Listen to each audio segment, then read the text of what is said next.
The text came in just as I was rinsing my coffee cup. "Don't worry, Grandma's with friends for the weekend." I reread it, twice my thumb hovering over the screen, because nothing about those words matched the silence in my house. My mother's cane was still leaning against the counter. Her glasses were folded beside the fruit bowl. Her heart medication labeled in my handwriting was untouched. She never went anywhere without those three things, not even to the porch. Caleb walked into the kitchen a few minutes later, keys jangling in his hand like he was eager to be somewhere else. "Where exactly is she?" I asked. He gave me a smile that didn't reach his eyes. "Mom, you worry too much. She wanted a change of scenery." His shoulders lifted in a shrug, the kind he'd used as a boy whenever he'd broken something, and hoped I wouldn't look too closely. I noticed his jaw clench before he turned toward the doorway. I stepped out to the porch just to breathe, but Mr. Halbrook from next door waved me over. His voice was low, almost apologetic.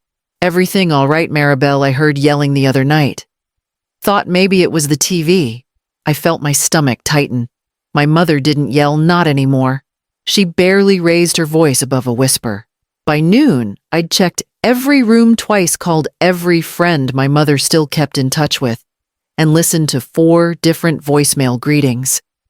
None of them had seen or heard from her. My hands wouldn't stop shaking as I collected her purse, the cardigan she always wore, and the tiny silver brooch she insisted on pinning to every blouse. All of it was still here. My mother was not. At 3 o'clock, I drove to the police station. The desk sergeant typed notes as I spoke, pausing only to ask what she was wearing, what medications she took, and whether she had a history of wandering. "She doesn't wander," I said quietly. "She's 84. And she always tells me where she's going." When I stepped back outside, the wind had picked up, carrying a sharpness that made my eyes water. I wasn't sure whether it was the cold or the fear settling deep in my chest. I needed answers, and the only person who had them was my son. Caleb leaned against the counter, sipping orange juice like we hadn't just filed a missing persons report. "She just needed some space," he said. "You know how Grandma gets. Maybe she wanted time away from your hovering." I didn't rise to the bait. He always tossed little jabs like that when he was nervous. Erica hovered near the hallway phone in her hand, eyes flicking between us. When I asked her if she'd seen my mother leave, she mumbled something about not remembering, then disappeared into Caleb's room and didn't come out for hours. Later that afternoon, I checked the footage from the front porch camera. Nothing. Just a blank feed from midnight to 4 a.m., the exact window my mother would have had to leave. I sat back in my chair, heart pounding. That footage didn't erase itself. I stepped outside to get some air and noticed something odd in the gravel path that led behind the shed. Muddy prints, deep ones, more than one set. The back gate was slightly ajar, the latch unhooked. My mother never used the back. She was afraid of tripping on the uneven step. When Detective Marsh called back, he sounded distracted. "We'll keep the file open, ma'am, but unless we have signs of forced entry or evidence of abduction." He let the sentence trail off. I understood what he was saying. Family issue. Miscommunication. No foul play. But that wasn't what this was. I knew my mother. She folded her blankets, aligned her shoes, reminded me when my car registration was due. She didn't just vanish into thin air. And Caleb? He was calm. Too calm. He didn't ask how the police responded. He didn't call his grandmother once.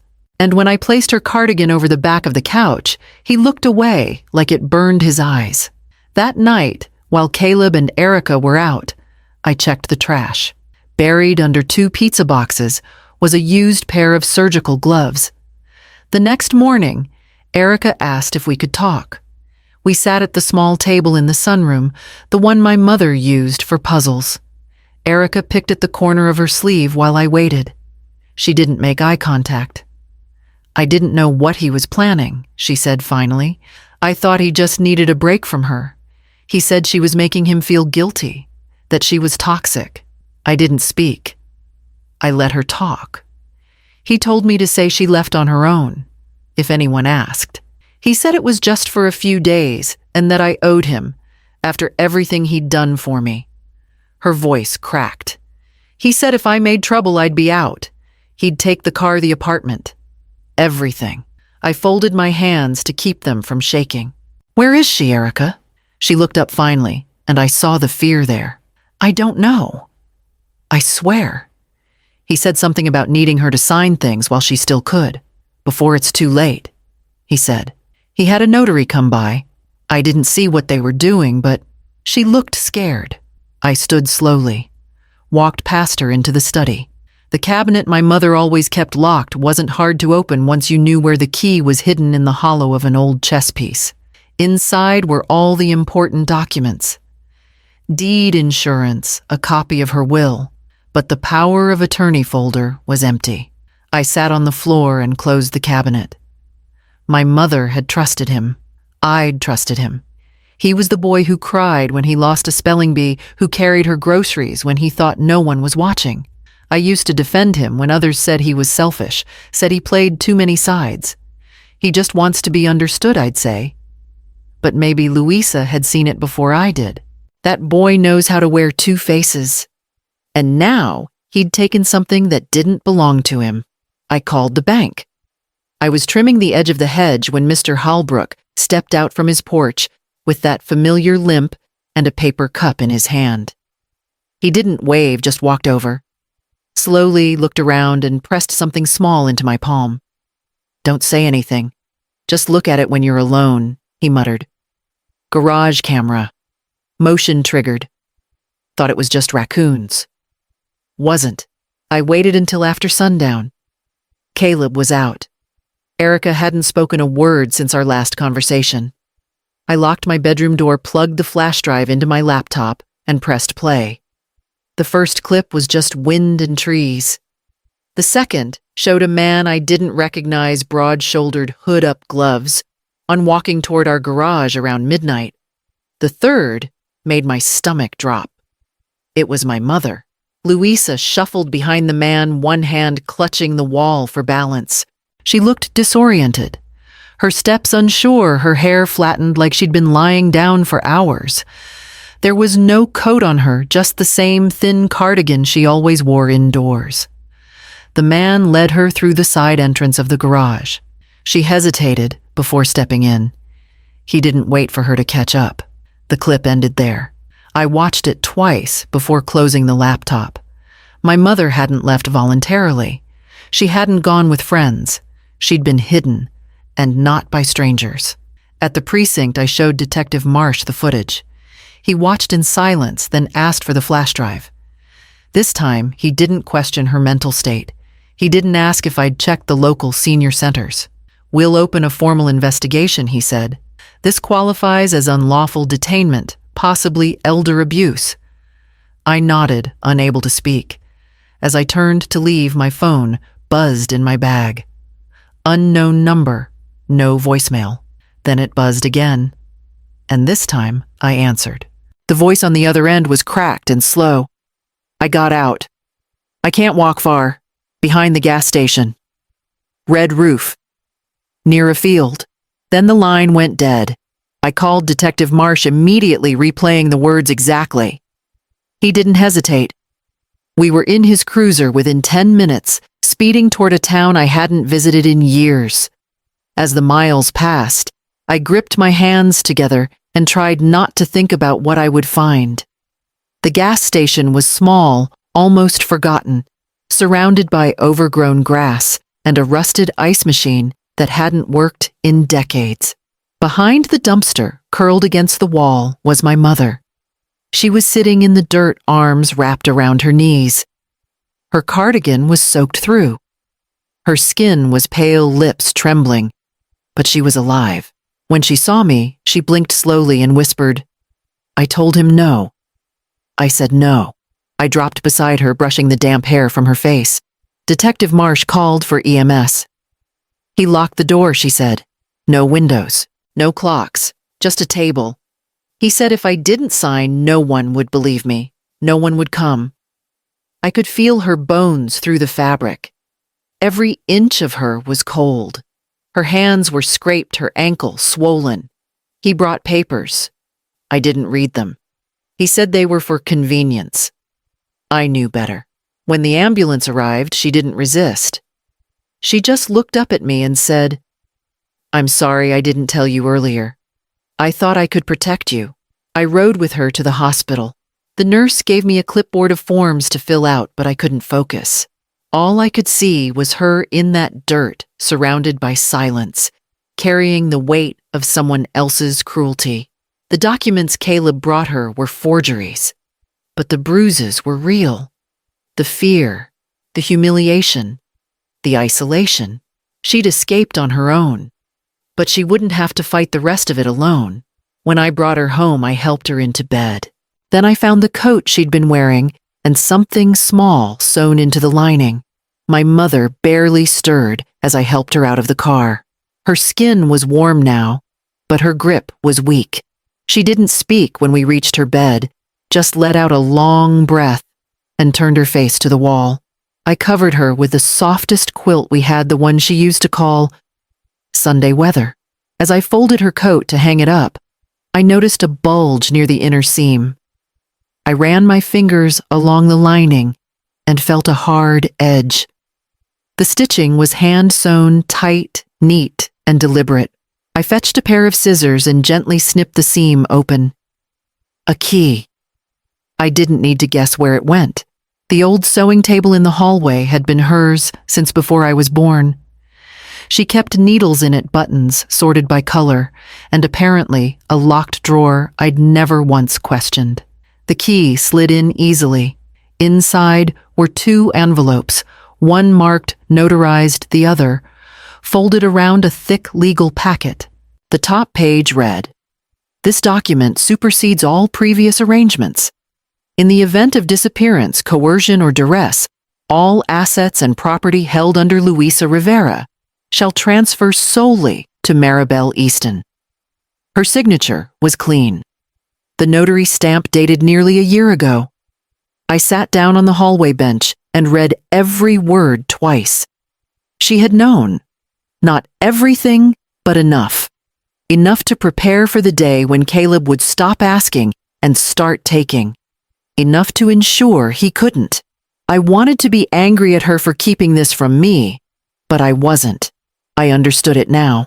The way she changed the subject when I brought up the house, the way she insisted on hiding her checkbook, the quiet way she watched Caleb whenever he talked about his future. She wasn't being paranoid. She was being precise. I placed the trust back into the drawer and locked it again. Downstairs, my phone buzzed. It was Detective Marsh asking me to come in first thing in the morning. Caleb had been picked up. They brought him into the courtroom in a wrinkled shirt and borrowed blazer. He didn't look at me. Not once. The prosecutor presented everything: Hal Brooks footage, the falsified documents, the bruises, the gloves found in our trash. Erica sat quietly, hands folded, eyes on her lap. When they called her to the stand, her voice trembled but didn't break. She said, Caleb threatened her, told her to lie, told her the house would be his soon anyway. When it was his turn, Caleb adjusted his collar and spoke with a calm I recognized too well. She was confused, he said. My grandma. She thought people were after her. Mom encouraged it. She made her paranoid. I was trying to help. He even looked at the jury when he said it, like he believed they'd buy it. Then he added, she owed me. My whole childhood. She said the house would be mine. This wasn't theft. It was a misunderstanding. The judge didn't blink. When the ruling came down, charges moving forward, bail denied, I felt no joy. Just something hollow and hard settling into place. Erica followed me out. She said she'd be moving out of the apartment by the end of the week. I didn't know it'd get like this, she whispered. I thought he just wanted time with her. I nodded. There was nothing left to say. Outside the courthouse, the sun hit my face, but I couldn't feel its warmth. Reporters stood across the street, but none called my name. I walked to my car alone, keys in my hand, throat tight. I didn't go home right away. I stopped at the florist, bought a single bunch of white tulips, and drove to the quiet park near the edge of town. I sat on the bench where Louisa used to feed the ducks and let the silence settle in. When I finally returned home, my mother was on the back porch, wrapped in a blanket, staring at the garden. I sat beside her. Neither of us spoke. The next morning, she handed me the trust document and said, "Add one more clause." The wooden chair creaked as I settled beside her. My mother had her blanket pulled tight across her lap, a cup of weak tea growing cold on the table between us. The garden looked peaceful, almost unchanged, though nothing else felt the same. A squirrel darted along the fence line, leaping over the spot where the gate used to stick. Louisa watched it with a half smile. "He used to play right here," she murmured. Dirt on his knees. Always falling down. I remembered. Caleb maybe 6 or 7 digging tunnels with a plastic spoon, building castles with pebbles and twigs. I'd sat where I was now calling him in for lunch, while my mother patched holes in his jeans. "He loved it here," she said quietly. We didn't talk about court, or the things he'd said, or the silence that stretched long between now and whatever came next. Instead, we talked about what to do with the house. She looked at me, her eyes tired but steady. "I want it protected. No back doors. No access for him, not now, not ever." I nodded. "We can put it into a living trust. With conditions. Language that keeps it clear. And a clause," she added. "One that names him. Says exactly what he tried to do. I want there to be no confusion in 10 years or 20.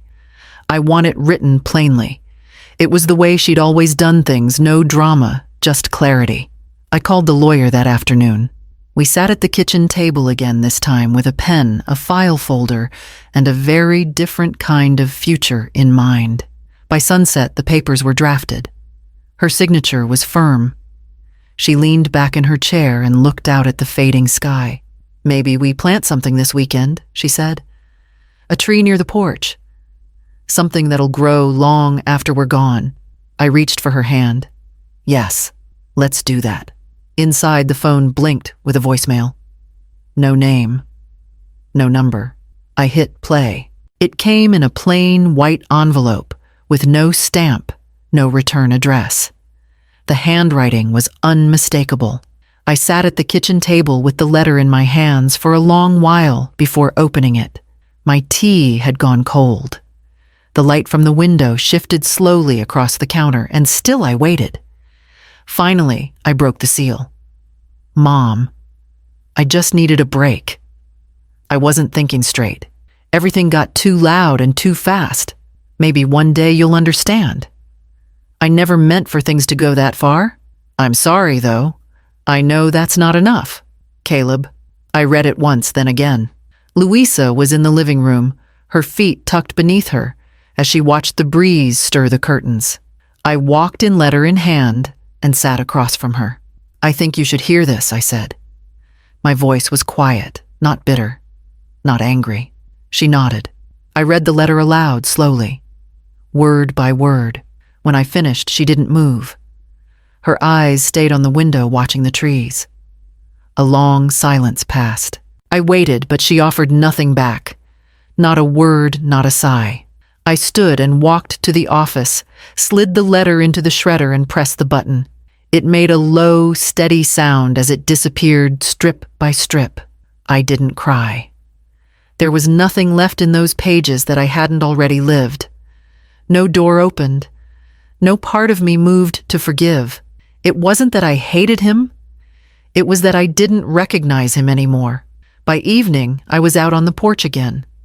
Louisa joined me, carrying 2 mugs of warm milk like she used to when I was a child and couldn't sleep. We didn't speak. That night, I found something folded inside her sewing basket, lined paper, a pencil sketch, and a small note beneath it. It was her idea for a treehouse. The attic hadn't been opened in years. I went up there looking for a box of quilts, something to keep Louisa warm on the porch in the evenings. Instead, I found a rolled-up blueprint wedged behind a stack of old books. I recognized her handwriting instantly. Neat all caps. Block letters across the top. Treehouse plan. Spring project. There were measurements, tiny sketches of stairs, a little bench, even a pulley system. She must have drawn it when Caleb was still small. We'd talked about building it once, but life got in the way. Or maybe something deeper did. That evening I brought it down and unrolled it on the kitchen table. Louisa looked at it for a long time, her fingers tracing the pencil lines. "I forgot I saved this," she said. "Thought we might build it one summer. Then he got older, and I didn't think he'd care anymore." I didn't say anything. She looked toward the backyard where the big maple still stood, branches wide and steady. "We could still build it," I said. "Not for him, for the girls next door, the ones who water the hydrangeas without being asked." Louisa smiled. "Let's give them a better place to grow." We started small. A few planks, a trip to the hardware store. The girls helped us pick paint soft yellow for the railings, pale green for the ladder. They brought lemonade in plastic cups and sat on the grass watching as the floor took shape. By the end of the week, it had walls, a tiny window, a name carved into the side. Hope's Nest. We never mentioned Caleb during the build. Not once. When it was done, Louisa stood at the bottom rung of the ladder and looked up.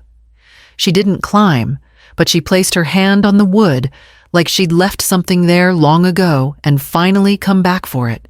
And as she turned toward me, eyes soft with something quieter than sorrow, I realized this was what rebuilding could look like. Not vengeance, not justice. Just two women planting something that might outlast them both.